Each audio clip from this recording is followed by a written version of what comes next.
des vivres, des non-vivres et du numéraire au nom du président de la République Alassane Ouattara.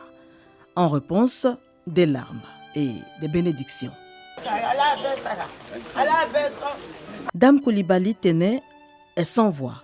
La Providence lui sourit dans le cadre du Dimanche de la Solidarité, le deuxième de l'année 2024 à Agboville. La veuve, 18 enfants à charge, va bénéficier, en plus de ses dons en nature, d'une prise en charge médicale et d'un relogement, la fin de son calvaire.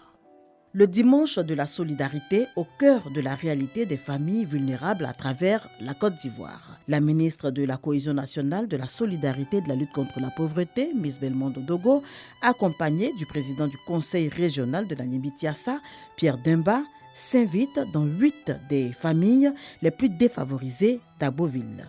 Assistance médicale, prise en charge scolaire, accompagnement, appui financier, chacune, selon le besoin exprimé, trouve oreille attentive.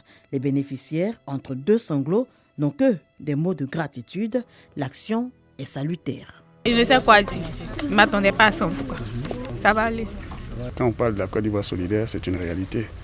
Puisque c'est énorme ces choses-là et ça touche vraiment des personnes qui en ont besoin. Plus de 568 familles impactées par cette édition. Notre plus grand souhait est qu'un relais soit fait par le Conseil régional afin que cette action de ce dimanche ne s'arrête pas.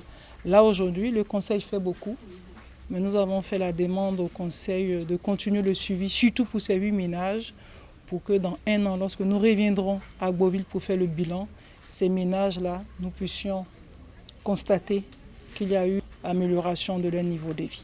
À noter également qu'au titre du programme Défilés sociaux productifs, également porté par le ministère de la Cohésion nationale, de la Solidarité et de la lutte contre la pauvreté, la Niébi-Tiassa enregistre plus de 11 700 bénéficiaires.